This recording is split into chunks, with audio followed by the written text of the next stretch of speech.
Welcome back to the show, everyone. This is Eric, your host, and today's guest is Dennis D.M. Meador, helping lawyers discover clients, build influence, and grow practices that actually last. Welcome, DM, to the show. Appreciate having you. Thank you very much for having me.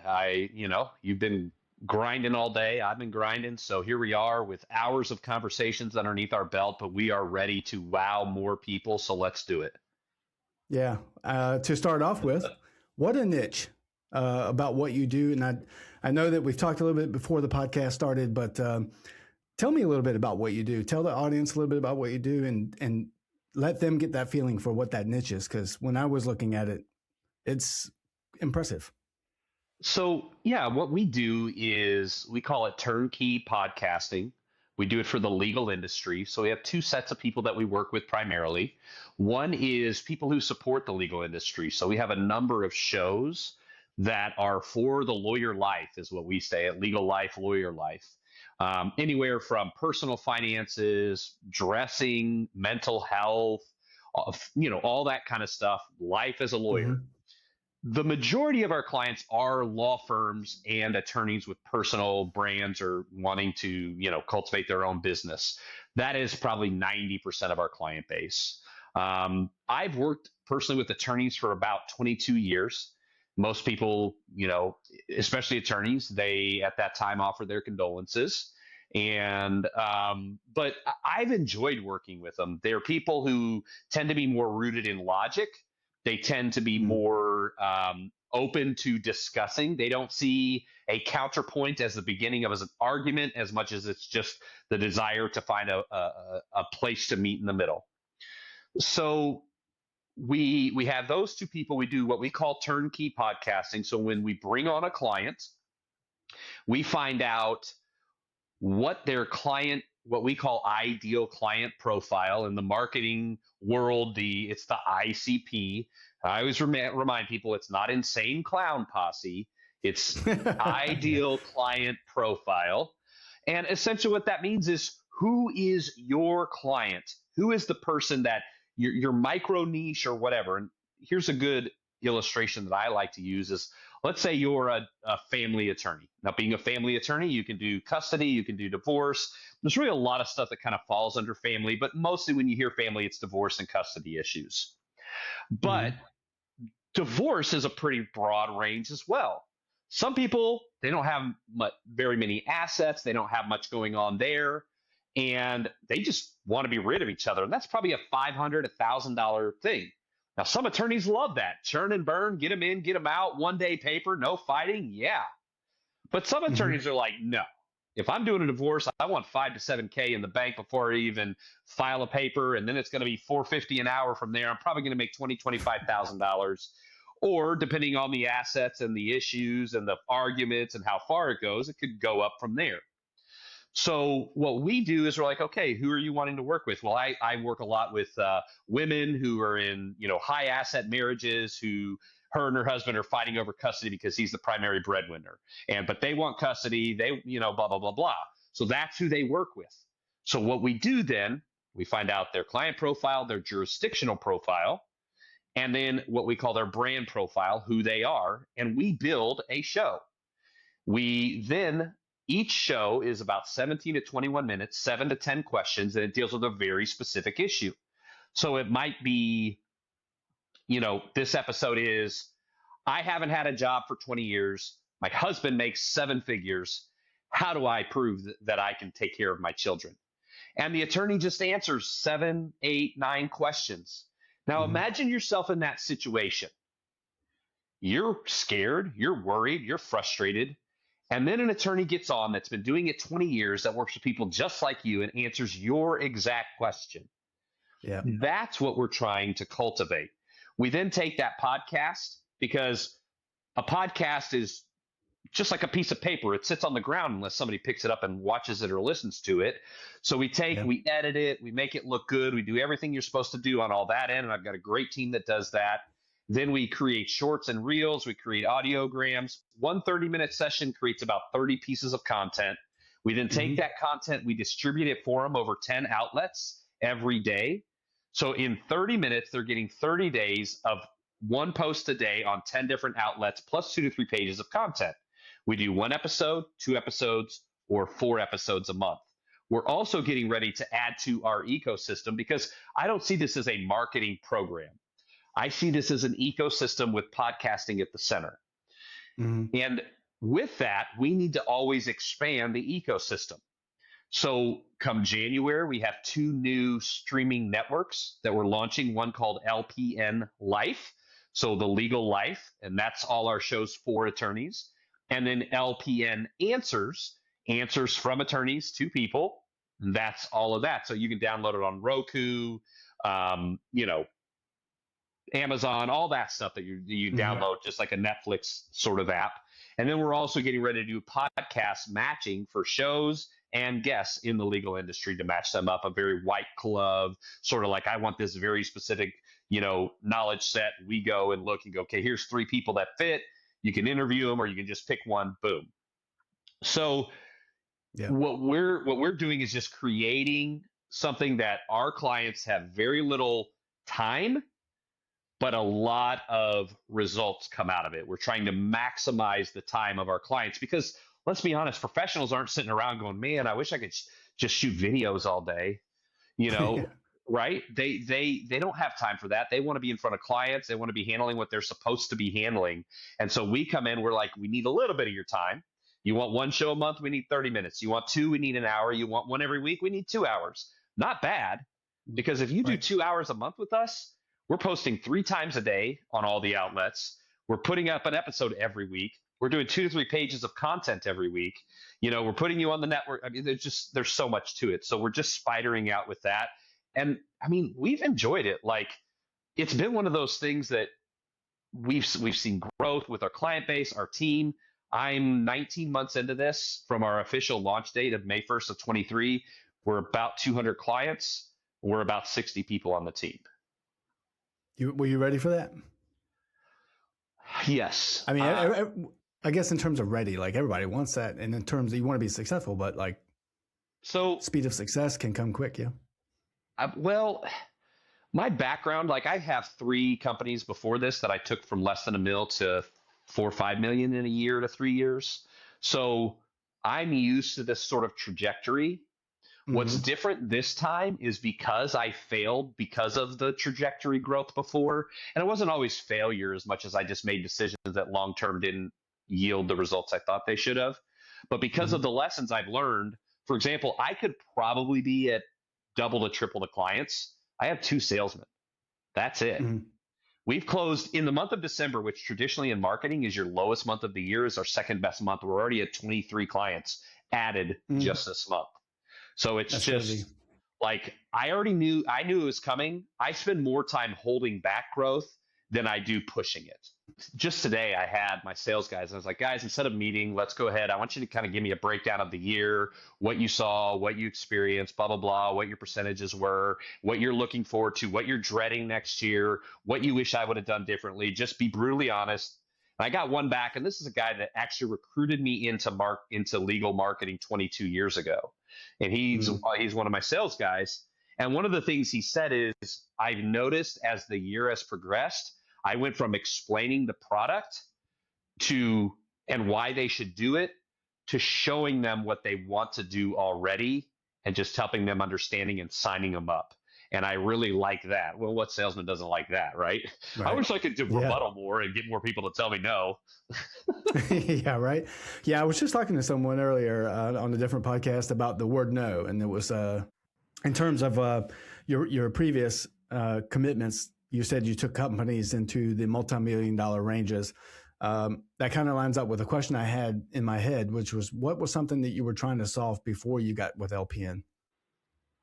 I've always been trying to solve the problem of the commoditization of professionals throughout my career, because that's what I've seen. As children, doctors, lawyers, accountants, there was a reverence for them in society.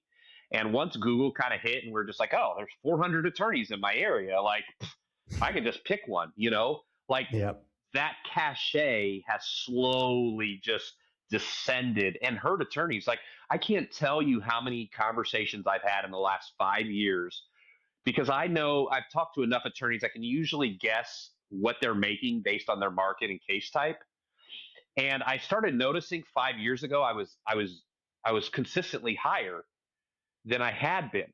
So I would say something like, and then I started kind of doing it on purpose because I'd be like, okay, so you are a divorce lawyer in Atlanta, and you focus on like with custody and kind of ugly. So, um, you're probably doing what like 475, 525 an hour, somewhere around. And Mm-hmm. almost to a T, this is the response I get when I ask that question. Man, I wish I used to. Anymore, though, with how competitive it is and all the younger guys coming in and setting up their practices, I'm at 350. I used to be at Mm-hmm. 475. That is a bad indicator of your industry. Yeah, yeah, And for sure. so what I've tried to do is say, okay, you're only going to make more money by bringing people to you differently than you've been doing it. Because if you're depending on the concept of divorce lawyer Atlanta, guess what happens when I type that in? 25 results, 25 different names, or 20 different names with five of them of directories where I click through and get a couple hundred names on each directory. Yeah. So now I just call and I just when everything else is equal, the only differentiating factor is price. And that's what's happened to a lot of professionals. And Yep. so what you have to do is you have to change the way people come to you and approach you. That's what the term I use is authoritative positioning. You have to change the approach so that instead of calling you and saying, how much is your rate? The last guy was 4K for a retainer, but if you can do 3,500 at 300 an hour, I'll hire you. That's the Mm-hmm. kind of conversations a lot of attorneys have.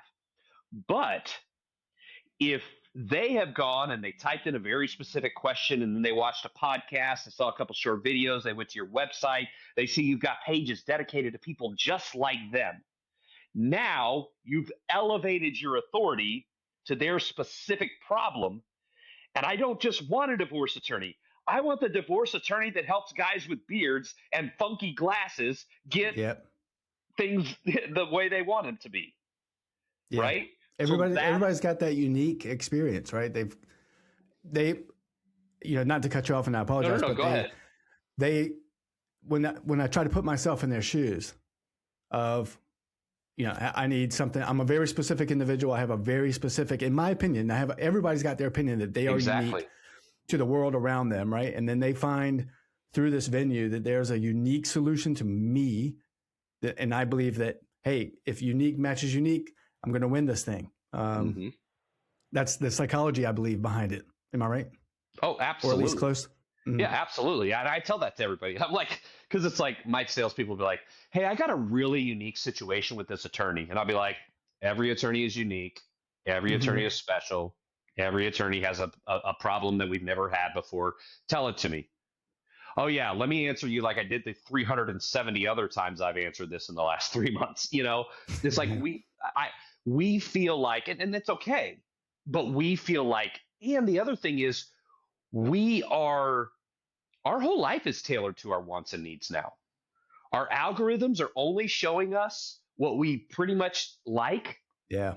When we go to a restaurant, we can say, like I think twice a year I go to a restaurant that says no changes or substitutions. If I go into like across the street, there's a Mexican place here on the island, and it's a family from Arizona that owns it. And like I go in there and I'm just like, okay, I want this, but I want this meat in it that doesn't go in it, and I want these toppings from this one that doesn't go in it. And they just call it a Mm-hmm. DM order. They're just like, oh, I got a DM order, and then the cook is like, what are we doing this time? Right. But we're all used to that. And then Yeah. lawyers, they try to be like, hello, I graduated from law school 22 years ago. I won a mock trial in law school. I can help you. And people are Mm-hmm. like, okay, well, let me talk to the next one. Hello, Yeah. Let me I get out of graduated here from with that law 80s school commercial stuff. 27 years ago. Yeah. It's just the same thing over and over to most people. So that's Yep. why this approach, we've seen so much success with it. It's not about being a great podcaster. It's not about getting numbers on your podcast. I tell my clients, Yep. you're better off with 50 views where 10 people call you and 7 of them hire you than 5 million views where no one does.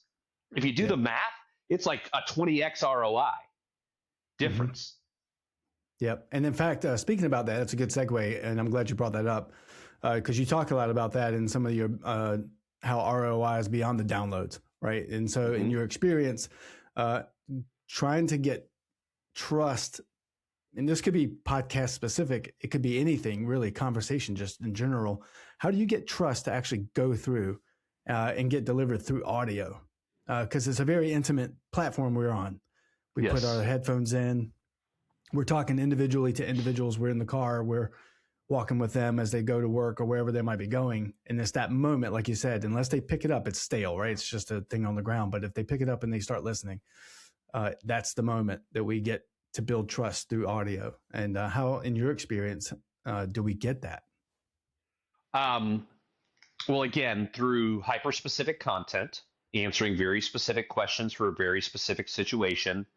But also, Yeah. you think about just podcast. Let's just talk about podcasting.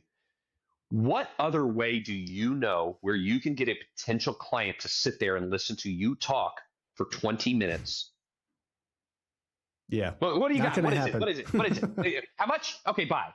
Yet with a Yep. podcast, they'll put it in their ears. They'll go for a walk or a jog. They'll do housework. It's, and that's the other thing. Audio for podcasting, it's the lowest friction form of media that exists Mm-hmm. because you It's pick very non-committal. exactly what you want. Mm-hmm. You listen. So that's where the trust is. The trust is in the fact that it's right there, accessible, answering very specific questions that you need. And the trust is built by the attorney saying, well, in the state of blah, blah, blah, this is how it's handled. I had a client, I've had a few clients, but the one in particular, and obviously I won't say name and the exact situation for privacy issues, but they went through this, this, and this, and how we handled it was this, and this, and this, and the result was this. And the person's like, well, that's the result I want. And that's almost exactly the situation I have. And then they listen to 2 or 3 podcasts and they hear 2 or 3 different stories like that, but not the same. Now they're trusting, they're listening, they're learning. And what I tell people is with this sort of marketing way of doing things, the know and the like is established through the content and and then the contact of the business is confirming trust. They literally just want to see, are you the same person that I just listened to for, an hour total in 3 different podcasts that I listened to? And Mm-hmm. so, I tell an attorney, if you're kind of gruff, be kind of gruff in your podcast. Don't put on like this sort of like soft, gentle guy who's like, oh, yeah, oh, definitely we can help you with that. And then they come in the office and you're like, what do you want? Yeah, Yeah, that's not who I signed up it's for. $5,000. You got it or not? Like, be real, be authentic, because that's the only way at that point that you can lose trust is to not be who they listened to already or watched Yep. already. Oh, and I think that I just to tag on to the authenticity thing with AI, that is going to be the secret sauce. Is just we're going to see a generation of business owners that are going to pull away the facade of success and specifically in the fake it till you make it. They're going to pull Mm-hmm. away the facade of showiness of look at what I've accomplished. They're going to pull, but they're also going to pull away the facade of oh, I got to hide my success because a lot of people that have had success, they kind of hide it. But this founder led marketing and this personal branding that's really become a thing now, it's pulled back that and it said, hey, I'm just a person like you. I mess up, I fall, I get back up, I keep going. You were talking about leadership. I've been a leader since I'm the oldest of 6 kids. So really my whole life, but I had my first business Mm-hmm. when I was 14, my first business that took off in my early 20s. I was a pastor, a youth pastor at 16, and a pastor, missionary, evangelist, blah, blah, blah, up till 36. I've always been in positions of leadership. But what I've learned about it is if you just be yourself at all times, then you don't have to there will be people that will reject you for being yourself and there will be people that will reject you for being fake. You're going to be Yep. rejected either way. You might as well stay in who you are because no matter how Yeah. good you are, how talented, how caring, there will always be critics. There will always Yep. be somebody who comes up behind you and is just like, why didn't you do it? And you just have to be like, well, And the other thing I've learned is everyone criticizes until the wind comes in, and then all of a sudden they knew you were a genius the whole time. Yeah, there's two things that crossed my mind as you're talking. One of those is my enjoyment of Stoicism, and the point Big that Ryan came in my Holiday head fan. when you were, yeah, is I don't lie because I don't have to remember anything. I think that was a quote by Abraham Lincoln. Keeps you safe, something like that. Yep. And then I lost my other thought. So Sorry. we'll just keep. No, it's my fault. It's no worries. But you want to swing over to Stoicism real quick? Yeah, let's do it. So Ryan Holiday, I'm sure you're familiar with him. Mm-hmm. Okay. And you might or might not be a big fan. It probably depends on how deep you are into Stoicism. If you're like, a Sunday church Stoic like I am, then you probably like him. If you're like a Sunday morning, Sunday night, Wednesday night Bible study visitation kind of Stoic, you probably are not too big on him. And we'll leave it at that. But as I said, I was in church for about 20 years in leadership positions the whole time. And around 36, I stepped away, kind of stepped out of the church life, a couple of different reasons. Won't really get into that. But a few years after I stepped out of church, my sister, I'm the oldest of 6 kids, but it's his, hers, and theirs. This is my full blood sister, who I've been super close to my whole life. Her husband died in a work accident. She had a 3-year-old and a 5-year-old, and she was pregnant. So I think it was that. Maybe it was a 5 and a 7-year-old. At the same time, my marriage was on its last legs. I got married when I was 19, so I've been 21 years, and my kids were getting ready to graduate high school, and we both just knew we weren't going to do the next shift together. Just hadn't been a good thing for a while. I had nothing. Like before, I could be like, well, just, there's a plan and don't worry about it. But honestly, at that moment, I myself couldn't say things like that to my sister. And I remember just kind of sitting there, and I've kind of followed Tim Ferriss for years. 4-hour work week. That's what kind of got me into my lifestyle. I travel a lot and I run my business from an island, blah, blah, blah. So he had mentioned Ryan Holiday, and I read the book, The Obstacle is the Way. And that book was the book that got me through that time in life, because I learned to embrace and go through obstacles instead of trying to find a way around them or to see them as something that I could just never overcome. And there's a lot more lessons in that book, but Stoicism for me has been a loose philosophy that has helped me in times of confusion, frustration, things like that. I'm just not so stoic. I need to sleep out on the rock, and 3 times a year to prove that I can do it. So that's just not my vibe. Yeah. For me, I found that I think, like many people, I looked for it in times when I needed it, right? I needed answers that I couldn't find. I didn't have answers to things I was going through. I had and it's amazing to me that I can get wisdom and direction through someone else, right? So it's one of those things I just think we ought to keep close. I think everybody who's listening to podcasts or just in general going about their lives should be listening to some form of Stoicism. Hopefully it works out for them as well as it's worked for us. Absolutely. Well, and I mean, here's the thing. I always lead with, I would say, are you familiar with CBT? And they're like, what? I'm like, cognitive behavioral therapy. It's the most accepted form of therapy that we have. And they're like, oh, I think I've heard of that. Yeah. And I'm like, that's what Stoicism is, or CBT is based on Stoic principles and philosophies. And then I talk about it, and they seem to be, so they're not like, oh, so you're like reading Plato? You know what I mean? Like in their mind. So, right. But when I say it's CBT, but it's like the root thing of it from like back in like philosophical times, then people for me seem to be a lot more like, oh, well, can you send me something on that? Unfortunately, Stoicism has become very much a bro vibe thing, where you got a lot of tech bros and crypto bros, and they're just like, big jerks, but they're like, I'm a Stoic. And you're just like, I mean, okay, like I'm not going to say you can be, but you're not representing the brand very well, in my opinion, that type of person. Right. Yeah. Yeah, that's true. And I think that these things really go a long way to really like kind of help us lead first, which is us, help Yeah. us lead ourselves first.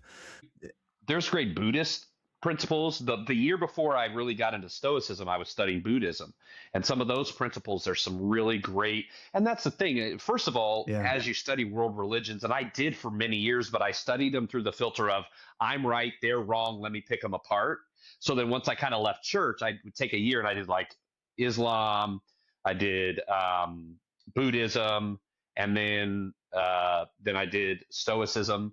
And so I feel like in all these different religions and things, we can, there's like core tenets and principles that go across. But when you can find one that seems to philosophically top to bottom not have the idiosyncrasies and hypocrisies that tend to be in religions, because religions are to gain followers and to gain prestige mostly. Whereas, in my opinion, in my understanding, philosophies are more empowering others to have a good mindset and way of thinking. When I give you religion, I'm giving you a set of rules and formats that you need to follow so that you have to follow me. When I give you a philosophy, I'm giving you a mind frame so that you can lead yourself, Yeah. in my opinion. Yeah, that's a great clip right there. In the terms of using philosophy or past histories, mistakes, things like that, how do those things, how have they influenced your success today with what you're doing? They're They the keep the core of who Jets I cool. am. I'm Mm-hmm. sorry. Yeah, I They'll mean, keep the Jets cool. yeah, for the most part. But I was like from 8 to 13. My mom like dated like crack dealers, heroin dealers, gangsta disciple leaders out of Chicago. Our house was literally like drive-by shootings, party every night, things like that. So I always tell people like I'm natural born, trauma built. But like all of my life, if you look at it, it's like I'm a kind of a tattoo guy. Most people would obviously Uh, assume that looking at me. I've got mine. But on here I have embrace your journey. Mm-hmm. And so, and this a lot of thorns and roses and all of that, sort of thing. And for me, I always remind myself, in order to be here, I had to be there. Yep. And that's it. Like whether it's hard, because dude, I've been in like not intensive, but I've been serious in therapy for like 10, 12 years now. I had a nervous breakdown at 36. I believe that you must monetize every moment. Again, 16 years old, I was a youth pastor. 18 years old, I was out on my own. 19 years old, I was married. In my early 20s, I started a business. I always had at least one or two businesses plus a ministry, full time, all three. Worked 18 to 20 hours a day, 7 days a week, nonstop. And then at 36, my body, my nervous system went, nope. I spent a year and a half in bed. Yeah. And that changed a lot for me. But for me, it's like I embrace the hard times in my life because I wouldn't be able to spider hyper aware a whole company in my head and know my next 7 years of plans with hyper contingencies and branches off. And if this happens, I do this. And if that, like literally, I can do that. I could sit there and be like, ask me a question about this. What would I do? And I could just sometimes me and my wife, and it doesn't have to do with this business, but like my wife likes to play this game where she'll be like, okay, what if you needed to make $10,000 in 30 days? How would you do it? And I'm like, okay, where am I? I'm here. Okay. And what's my seed money? Do I have any seed money? Yeah, you have this much money. You have to turn 1,000 into 10,000. So I'd like do these mental exercises. And I'd be like, so well, what if that didn't work? Oh, I'll just do this. Well, what about? And she's just like, do you have plans for everything? I'm like, I guess, but we have to do Yeah. that, because when you have trauma, you're always looking and saying, okay, like if that window has a bullet come through it, I got to go out that door. But if I know out Yep. that door is where they are, then I got to go out that door. But if they're at both of those doors and that window's being shot, then I got to jump out that window and hop over that fence. And Mm-hmm. worst case, I can get up in the attic and pull it shut, hopefully in time where they don't hear it. And I think we have a thing up there that can lock it, and they'll just assume it's locked and they can't get to it. And like literally at 9 years old, those were the thoughts I had.